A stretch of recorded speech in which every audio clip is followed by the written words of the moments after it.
The morning sun streamed through the curtains of the Barrett mansion, pero hindi ramdam ni Mia Bowen ang init nito. She sat quietly sa veranda, hawak ang isang tasa ng kape na kanina pa lumamig. Nakatingin lang siya sa malayo. Hawak-hawak ang siya niya, imagining the tiny life growing inside her. This child, you're the only reason I'm still holding on. Mia! Tawag ng isang matinis na boses. Napasulyap siya at nakita si Celine Alcaraz. Naka-robes pa pero fresh na fresh ang aura, parang effortless model na bagong gising. Yes? Mahinang sagot ni Mia. Do you mind getting me an oat milk latte? Yung brand from Italy, ha? I saw some in the fridge yesterday. Nakasmirk si Celine, as if testing her. Mia swallowed her pride and stood. Sure. Habang naglalakad papuntang kitchen, naiisip niya. This is my home. Why am I the one treated like a servant? Pero tumahimik lang siya. Habang nag-aayos siya ng kape, biglang pumasok si Timothy. Suot ang puting dress shirt, sleeves rolled up, mukhang seryosong businessman kahit nasa bahay lang. Napahinto si Mia.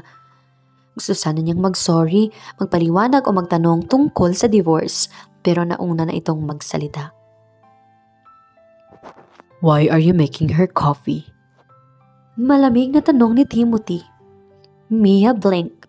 She asked me. Celine is a guest. Hindi ikaw ang maid. Stern na sabi nito. For a moment, may kakaibang lambing sa tono niya, pero agad din itong naglaho. He turned his back. Next time, tell the maids. Iniwan siya nitong nakatayo sa kusina, hawak ang kape. Confused. Was he protecting me? Or was it just an illusion? Flashback 2 months ago. Mia was sick with the flu. Nakahiga sa kama. Gusto niyang bumangon para ipaghanda ng dinner si Timothy. Pero nang makita siya nitong namumutla, bigla siyang pinagsabihan. Don't push yourself. Rest. Iyon ang unang beses na naramdaman niyang may concern ito, kahit sandali lang. The next day, everything went back to normal. Cold, distant, almost like strangers. Bumalik siya sa present. Tahimik na dinala ni Mia ang kape kay Celine. Oh, thank you!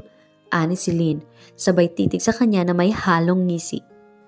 By the way, Tim and I are going to the city later. All French, catching up, you know. Parang sinuntok sa sikmura si Mia. I see. Enjoy. That evening, Mia was alone sa dining table. The food she prepared for Timothy remained untouched. Tila sanay na siya. Pero ngayong may Celine na, mas lalong lumalala ang sakit. How long will I endure this? She thought. For the sake of my baby, I will. Kinabukasan, nagpunta siya sa charity event na matagal na niyang pinapangarap tulungan.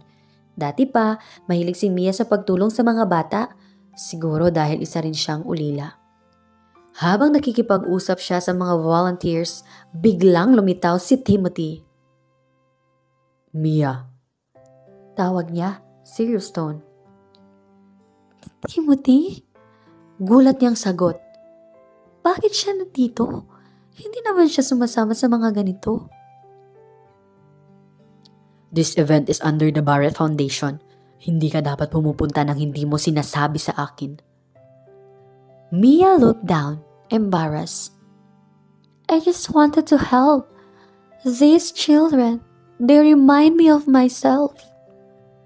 For the first time, napatingin si Timothy ng mas matagal kay Mia. May nakita siyang sincerity sa mga mata nito. Something he'd never really noticed before. Why do you care so much? He asked, almost curious. Because no one cared for me when I was young. She whispered. Kung makakatulong man ako sa kahit isang bata, then my life has meaning. Timothy didn't reply. Pero sa loob-loob niya, first time niyang makita ang ibang side ni Mia. Hindi lang siya yung tahimik na asawa na walang laban, kundi isang babae na may puso at lalim. That night, habang nasa kwarto si Mia, biglang kumatok si Timothy. "Come in," mahinang sabi niya. Pumasok ito, hawak ang isang folder. "These are reports from the foundation. Since you want to be involved, basahin mo. Tomorrow, we'll attend the board meeting together." Nanlaki ang mata ni Mia. "You're letting me join?" He nodded. "Don't disappoint me." Pag-alis niya, hindi mapigilan ni Mia ang mapangiti kahit alam niyang hindi iyon ibig sabihin na mahal na siya nito. Still, it was something, a door opening kahit maliit. Maybe, just maybe, may chance pa. Pero hindi nagtagal ang pag-asa. Habang naglalakad siya sa hallway, narinig niyang nag-uusap sina Sharon at Celine. "Don't you worry," ani Sharon. "Once Mia is out of the picture, this house will be yours." Celine chuckled. "Of course, she doesn't belong here. She never did." Mia froze. Tumulo ang luha niya. "So this is their plan? So erase me completely?" She held her stomach tighter. "No, not while I have you, my baby. I'll fight. Even if I have nothing, I'll fight." "Do you want to erase me? But as long as my child lives within me, I will not disappear. Not now. Not ever." Makulimlim ang kalangitan nang bumaba si Mia Bowen sa grand staircase ng Barrett Mansion. Nakapustura siya ng simple pero eleganteng damit na siya mismo ang pumili. Hindi branded, hindi extravagant, pero may class. Pinilit niyang magmukhang confident kahit nanginginig ang loob niya. Kailangan niyang sumabay kay Timothy Barrett sa board meeting ng Barrett Foundation. Kahit hindi siya sigurado kung bakit bigla siyang isinama nito, alam niyang mahalaga ang pagkakataong ito. "This is my chance to prove that I'm more than just his useless wife." Sa sasakyan, tahimik silang dalawa. Nasa gilid si Timothy, busy scrolling sa phone. Paulit-ulit namang naglalaro sa isip ni Mia ang mga narinig niya kagabi. Yung bulungan ni na Sharon at Celine. "Once Mia is out of the picture, this house will be yours."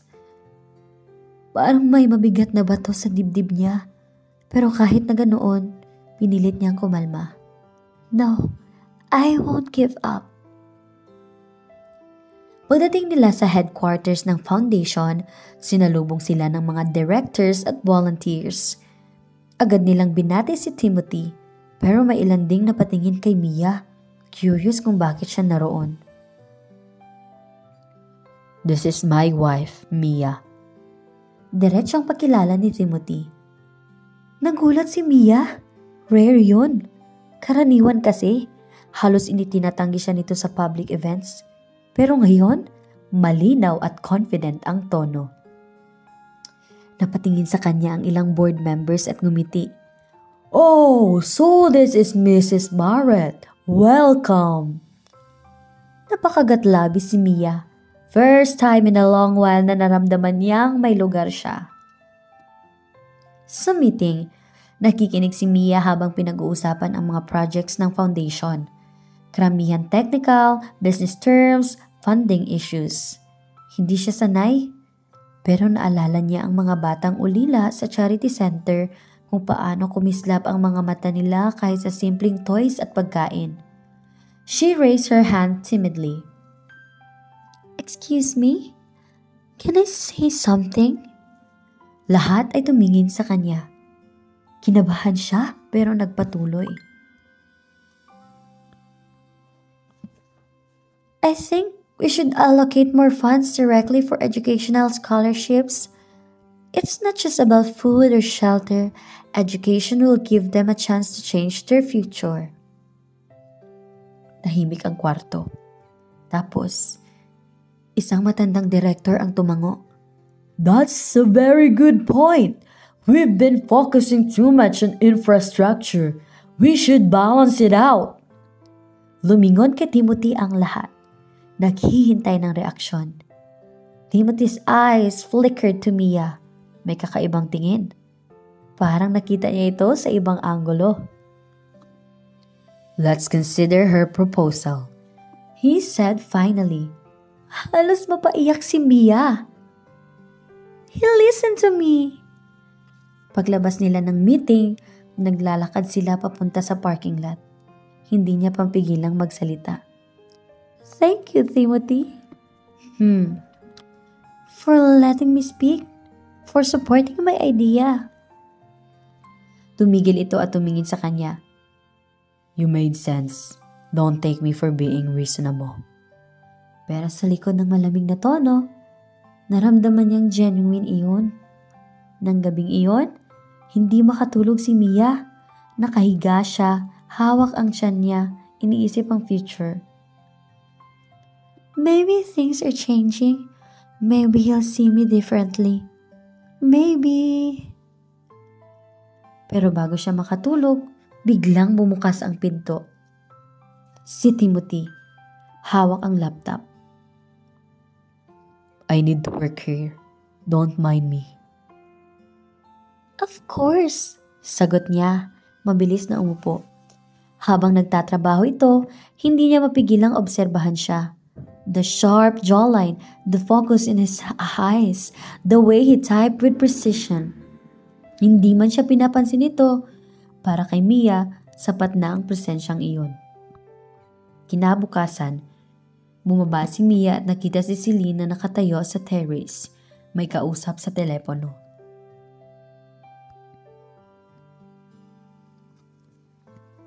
Yes, don't worry.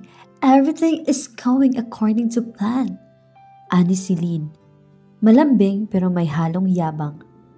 Soon, this house will be mine, and Timothy, he'll realize he belongs with me. Nanlamig ang katawan ni Mia. Mabilis siyang umatras, pero nadapa siya at nakagawa ng ingay. Mia? Boses ni Celine, parang asong nakaamoy ng takot. Sorry. Mabilis na sabi ni Mia, pilit na ngumingiti. I didn't mean to interrupt. Lumapit si Celine. Matalim ang titi. Don't pretend, Mia. Alam mong wala kang laban. You can even keep your husband's attentions. How do you expect to keep this family? Napakagatlabi si Mia. Hindi nakasagot. Pero sa isip niya, for my baby, I'll endure. That afternoon, may dumating na unexpected visitor. Isang lalaking naka-black suit, hawak ang briefcase. May aura itong intimidating. Good afternoon, Mrs. Barrett. Bati nito. I'm Attorney Lazaro. I represent someone with interest in your case. Case? Gulat ni Mia. Yes, it's about your marriage. Agad siyang kinabahan. What is this about? Another plot against me? Before she could reply, biglang bumaba si Timothy. What's going on? The lawyer bowed slightly. Mr. Barrett, I was just... Leave! Malamig na utos ni Timothy. Whatever business you have, bring it to me, not my wife. The lawyer left quickly. Pagkaalis nito, nagulat si Mia. Why did you? Timothy cut her off. You don't need to deal with vultures like him. Kung may problema, ako ang haharap. For the first time, may nakita siyang bahid ng proteksyon mula rito. Flashback, 1 year ago. Naiwan si Mia sa gala. Pinagtatawanan ng mga elite women dahil simple ang gown niya. Wala si Timothy. Late itong dumating. Nang makita niya, agad siyang nilapitan at hinila palayo sa crowd. Don't talk to them again. Malamig nitong sabi. Naiyak siya noon, pero ngayon naaalala niya. Baka iyon din ang paraan nito para protektahan siya. Kinagabihan, habang naglalakad siya sa garden, biglang sumulpot si Celine. Enjoying your temporary stay here? Tanong nito, puno ng panlalait. This is my home. Mahina pero matatag na sagot ni Mia. Celine smirked. Not for long, you'll see. Lumapit ito, halos dikit sa mukha ni Mia at bumulong. There are dangerous people watching you. Better protect yourself if you can. Nanginig si Mia. Sino tinutukoy niya? Bakit parang may mas malaking gulo pa? Habang nakahawak siya sa tiyan niya, ramdam niya, hindi lang puso niya ang kailangan niyang ipaglaban, kundi pati buhay ng anak niya. Abangan sa susunod na episode. Please don't forget to like, subscribe, and share para updated kayo sa mga chapters ng ating kwento.